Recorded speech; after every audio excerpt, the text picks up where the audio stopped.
हैं, कुछ गिफ्टेड भी होते हैं और कुछ उनकी अल्लाह ताला ने नेचर फितरत इतनी अच्छी बनाई होती है कि जो दूसरों को आसानी देते हैं, दूसरों को खुशी देते हैं, दूसरों को सुकून देते हैं। मुझे कभी कभी लगता है कि इसमें कोई एफर्ट नहीं लगती। I think it's very easy to be nice. और माँ बाप तो होना तो एक ऐसी एक समझे एनिमल इंस्टिंक्ट है जो कि जानवरों में भी है, तो वो तो अल्लाह ताला ने पैदा की है कि आप अपने औलाद के लिए, लेकिन आप दूसरे लोगों के लिए भी कंसिडरेट हो। अच्छा, उसमें कुछ मुझे लगता नहीं कि कोई प्लान करना पड़ता है। ये एक ऐसी चीज़ है जो एक फिनोमेना है जिसको ऐसे ही होना चाहिए। Normal human being should behave like a normal human being, और ये नॉर्मल ह्यूमन बीइंग है। जो अब नॉर्मल बिहेव करते हैं, जो गलत बिहेव करते हैं, या जो मतलब जिनके मुख्तलिफ किस्म के बिहेवियर्स हैं, वो नॉर्मल नहीं है। इसमें कोई एफर्ट नहीं लगती। मुझे प्यार करना बहुत अच्छा लगता है, मुझे मोहब्बत का बहुत शौक है, एक मतलब बीमारी है। दोस्तों से, बहनों से, भाई से, वालिदैन से, तो ये हमारे घर का भी एक बहुत खास डिश है मोहब्बत करना। और एक्सप्रेशन बहुत ज्यादा है, जो मेरे वालिद में बहुत ज्यादा था। चिमट जाते थे तो हम इतनी बड़ी बड़ी औरतें, बच्चों की माएँ, हमको चिपक के चूमते ही चले जाते थे हमारे वालिद, यानी कि पपियां कर करके हमारे मुंह छील देते थे। तो हाँ, तो इतना प्यारा एक्सप्रेशन है मोहब्बत। तो जब आप किसी को डांट नहीं सकते हैं बुरी तरह, तो आप उसको अच्छी तरह प्यार भी कर सकते हैं। अगर आप एक्सप्रेसिव हैं, अगर आपका गुस्सा बुरा है, तो आपका प्यार भी अच्छा होना चाहिए। दोनों चीजें होनी चाहिए। सो अगर ये मोहब्बत जैसे एक्सप्लेन कर रही हैं, ना सिर्फ अपनों के लिए, गैरों के लिए भी मैंने आपके दिल में उतनी ही मोहब्बत देखी है। मैंने बुशरा आपा को देखा है, बहुत से लोगों की मदद करते हुए देखा है, और मन से। ये घर का माहौल ऐसा घर था? का माहौल। अब मैं आपको क्या बात, ये बॉन्डिंग जो आपकी अपनी बहनों के साथ भी है। जी जी जी, तो इस ये सब में जो खराबी है ना, वो अहमद बशीर साहब की है। वालिद मेरे बहुत बड़े इंटेलेक्चुअल जर्नलिस्ट थे और बड़े पढ़े लिखे आदमी थे, बहुत फिल्म पढ़ के आए थे हॉलीवुड से। और जब हम सब जमा होते हैं तो हम नहीं होते, वो होते हैं हमारे अंदर हमेशा। वो जाते ही नहीं हमारी जिंदगियों से, क्योंकि हम उन एक समंदर के कतरे हैं। तो ये कहना गलत नहीं होगा कि अच्छा इंसान एक अच्छा प्रोफेशनल होता है।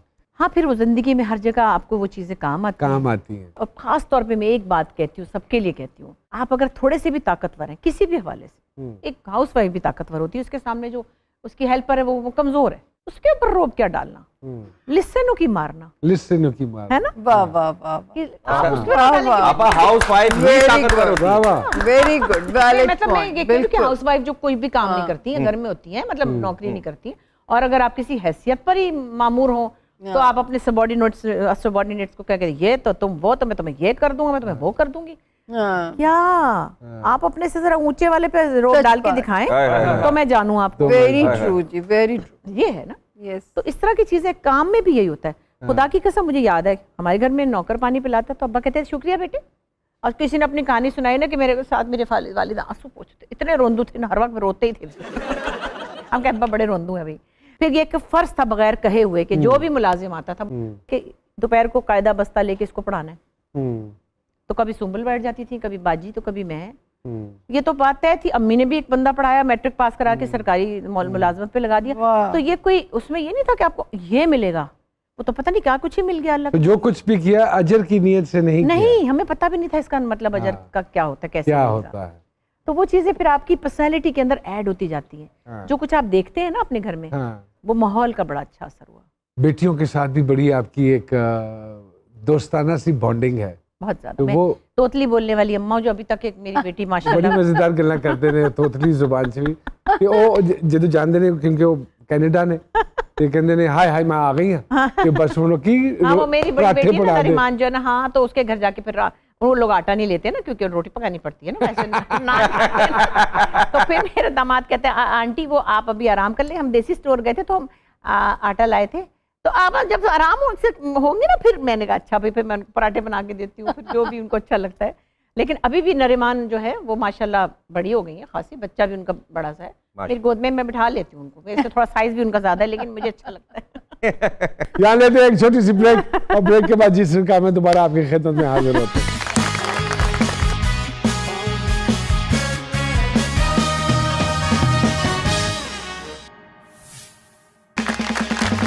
वेलकम बैक टू जी सरकार।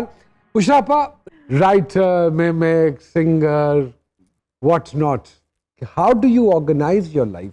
पता नहीं, I think I never, writing के लिए कब वक्त निकालती अब हैं? तो खैर 2-2 साल में ही लिखती हूँ कभी कभार, हाँ। तो फिर बहुत सी चीज़ों से कट ऑफ करने के बाद, जैसे अभी 1-2 कहानियाँ फिर फुदक रही हैं, और हर दफ़ा कहती हूँ अब नहीं लिखूंगी भाई, अब तो कुछ से कुछ ही हो जाता है, कुछ लिखो तो फिर वो वैसा बनता नहीं है, फिर कुछ भी मसाइल बहुत से होते हैं, फिर हर राइटर ये कब डिस्क्लोज हुआ कि आप लिख भी सकती हैं? एक्चुअली नेचुरल फ्लो था। एक तो कहानियाँ गढ़ने की और बुनने की आदत है, वो आपके तो पास भी, मुझे हम पता सब में है। हाँ। तो मैं एक दिन ऐसी एक कहानी मेरे माइंड में वो आई कि हमारे साजिद हसन है ना, उनकी शादी शकीला से हुई थी, बड़े प्यारा कपल है माशाल्लाह। अब शकीला इज ओल्डर है ना, उनसे बड़ी है, लेकिन उन्होंने संभाला है साजिद जैसे बच्चे को, वरना कोई नहीं संभाल सकता था। अच्छा मैंने देखा, बिल्कुल ठीक है ना, बिल्कुल ठीक। साजिद हसन और शकीला की बड़ी अच्छी दोस्ती, उनकी शादी, उनके बेटे जवान पहले हस्बैंड के, तो मैंने देखा बड़ा फ्रेंडली सा एटमॉस्फेयर है, वो आपस में साजिद के साथ उनकी दोस्ती है, वो खेल रहे हैं ताश और गप्पे मार रहे हैं, there like friends step father के साथ। मैंने ऐसे सोचा कि ये सिचुएशन अगर रिवर्स कर दें पाकिस्तानी सोसाइटी के हिसाब से, ये तो एक अनयूजुअल चीज़ है जो मैं देख रही हूँ, तो अगर इसको उल्टा कर ले तो क्या होता है। तो मैंने पहला प्ले लिखा नीली धूप, अच्छा, जो मैंने विमेंस डे पे लिखा। एक यंग विडो की दोबारा शादी होती है तो उसका दामाद और सोसाइटी कैसे उस पर रिएक्ट करते हैं, जिसकी मैंने सुना है कि मैंने देखी तो नहीं, को बधाई हो फिल्म बनी उसके ऊपर, तो मैंने वो लिखा था 20 साल पहले, पहला प्ले। तो मुझे लगा कि मेरे अंदर वो नेचुरल फ्लो है डायलॉग लिखने का, हाँ, ये स्क्रीन प्ले और ये सारा कुछ। अब तो खैर मैं तो जबान जल जाती थी उस वक्त, तो डर के मारे ऐसे थे जैसे हम पता नहीं क्या जुर्म करें।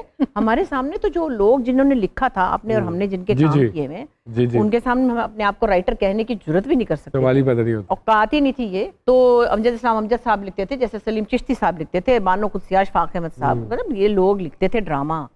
हम क्या, हमारा पिद्दी का शोरबा। लेकिन वो मैंने डरते डरते एक प्ले बनाया, उसकी बड़ी धूम मच गई। उसके बाद फिर मैंने सीरियल लिखा मकान, फिर होते होते अब मैंने 11वां सीरियल लिखा था ज़ेबाइश।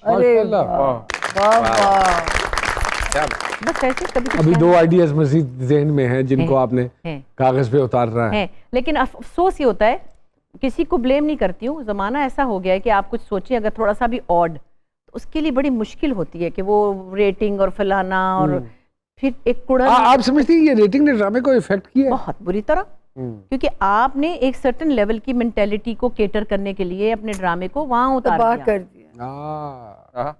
लेकिन मैं कहती हूँ कि आप 4-5 किस्म का काम करें। जैसे म्यूजिक में मैं कहती हूँ, जो क्लासिकल सुनने वाले 50 लोग हैं 100 में से, क्या वो मर जाएं?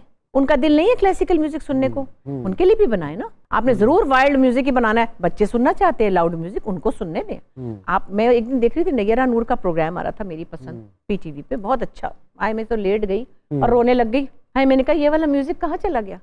हम और आप वो सुनते थे ना, पहले लोग इंतजार करते थे पीटीवी पे, रात को 10:30-11 बजे आता था। अगर वो कोई 25 लोग हैं 100 में से, तो उनके लिए भी तो सोचे। अभी भी करते हैं वेट, लेकिन होता क्यों ये क्यों नहीं करते आप? ये वाला ड्रामा भी बनाए, वो भी चलो बनाए, उनको भी खुश करें।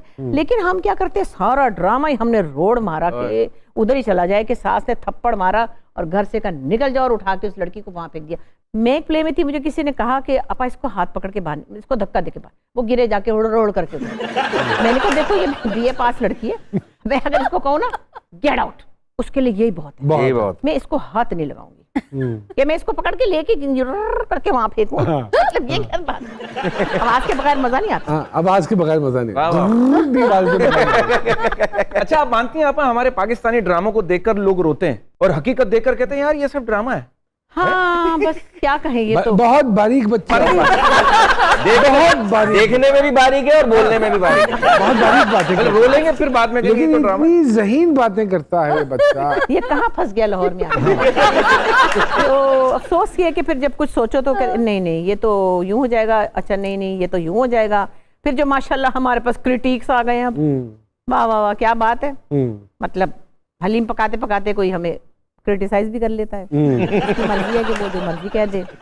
इसी तरफ मैं आ रहा था, सोशल मीडिया को थोड़ा सा हम ज़रूर अपने प्रोग्राम में डिस्कस करते हैं, बिकॉज सोशल मीडिया जब हमने काम शुरू किया था उस वक्त नहीं था सोशल मीडिया, जहाँ पे कुछ चीज़ों के फ़वाइद होते हैं, नुकसानात भी होते हैं।